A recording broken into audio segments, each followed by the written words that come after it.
আমরা কয়েকদিন যাবৎ দেখতে পাচ্ছি একটা বাংলাদেশে একটা সার্কাস জাতীয় কিছু একটা হচ্ছে, নাটক জাতীয় কিছু একটা হচ্ছে, আমার কাছে মনে হচ্ছে আর কি।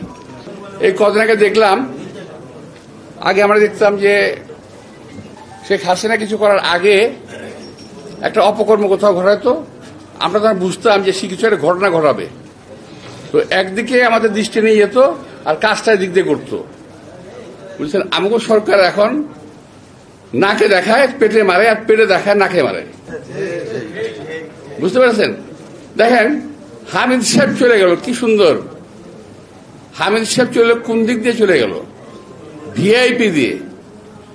পত্রপত্রিকা দেখলাম উনি নাকি গেঞ্জি পরে, লুঙ্গি পরে, মাস্ক পরে ভিআইপি দিয়ে গেছে। ভাই, লুঙ্গি পরুক, গেঞ্জি পরুক, আর ল্যাংটা হয়ে যাক, ভিআইপিতে ঢুকলো কিভাবে? ভিআইপিতে ঢুকে কিভাবে যদি একান্ত পরিচিত না হয়, কিংবা সেই ভিআইপি লোক না হয়? সেই ভিআইপি ট্রিটমেন্ট নিয়ে এয়ারপোর্ট দিয়ে পার হয়ে গেল। আমার সরকার বলে কিছু জানি না।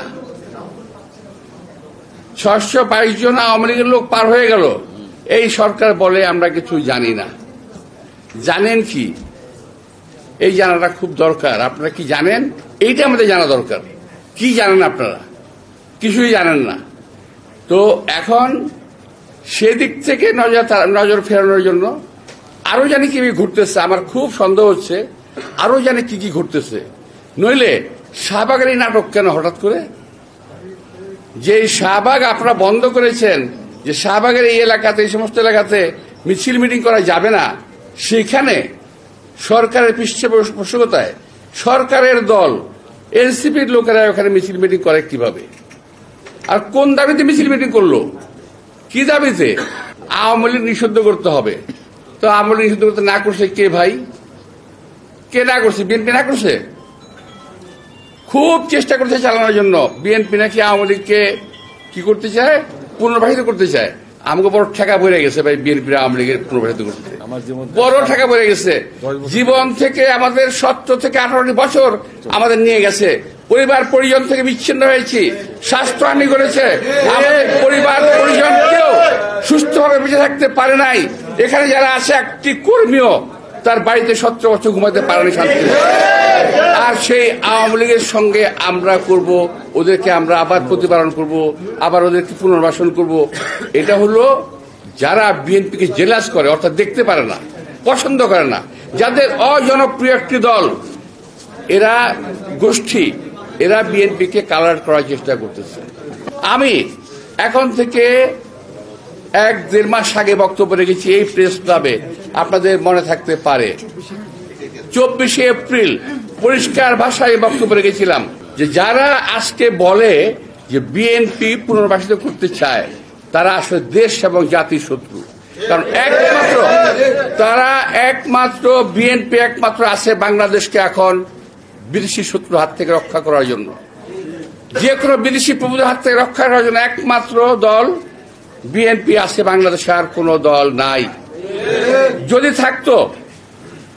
যদি থাকতো তারা আজকে আওয়াজ উঠাতো।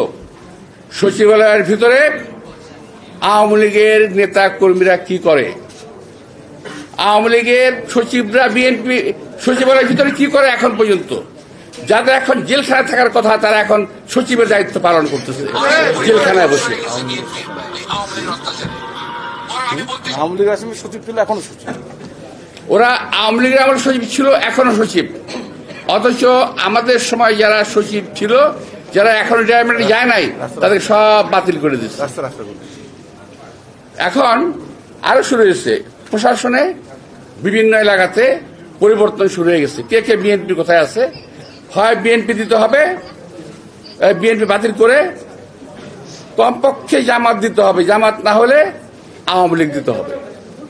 আপনারা খেয়াল করে দেখবেন, থানা, পুলিশ, কোর্ট, কাছারি, সচিবালয়ের ভিতরে এই কর্মকাণ্ডগুলো শুরু হয়ে গেছে। বিএনপিকে রাখা যাবে না। এই যে বিএনপি নিধন আন্দোলন শুরু হয়েছে, তারই একটি বিষয় হলো এইটা। এই যে 622 জন আওয়ামী লীগকে পালিয়ে যেতে দেওয়া, হামিদ সাহেবকে পালিয়ে যেতে দেওয়া, একটা খুনের আসামি হামিদ সাহেব, তাকে পালিয়ে দেওয়া, এটা হলো এই একটা বিষয়। আরো বিষয় আছে। এই সরকারের মধ্যে অবস্থানরত অনেক অনেক মন্ত্রী, অনেক কি বলে উপদেষ্টা যারা বাংলাদেশের নাগরিকই নন, তারা এই দেশ পরিচালনা করতেছেন। এখান থেকে নজর ফিরিয়ে নেওয়া। আমার মনে হয় মাঝে মাঝে আমরা কি ঔপনিবেশিক শাসনে আছি? আমার মনে হয় যে আমরা দেশের মানুষের শাসনে নাই, আমরা ঔপনিবেশিক শোষণে আমরা আছি। নইলে আজকে একটি কথা আমি দেখছি, একটি জিনিস, সবাই তো দেশপ্রেম করে দাবি করেন ভাই, আমিও নিজেকে একজন দেশপ্রেমিক নাগরিক হিসেবে দাবি করি।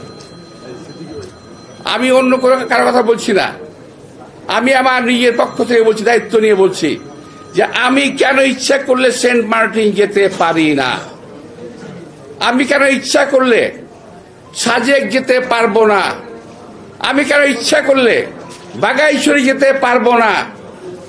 আমি একটু এই সরকারের কাছ থেকে জানতে চাই, আমরা কি কোনো পরাধীন রাষ্ট্রে বসবাস করি? আমাদেরকে সেন্ট মার্টিন, বাগাইছড়ি কিংবা সাজেক যেতে পাসপোর্ট ভিসা লাগবে? আমি এই সরকারের কাছে স্পষ্ট উত্তর জানতে চাই, ঘটনাটা কি? আমি এটাও বুঝি না, আমার এনসিপি ভাইয়েরা যারা বলতে চান দ্বিতীয় স্বাধীনতা, তারা এই সম্বন্ধে কথা বলছেন না কেন? তারা কেন কথা বলছেন না? আর কেউ যদি আমাকে প্রশ্ন করে আপনি কেন বলছেন, আমি বলছি এই কারণে এই দেশটাকে আমরা যুদ্ধ করে স্বাধীন করেছি।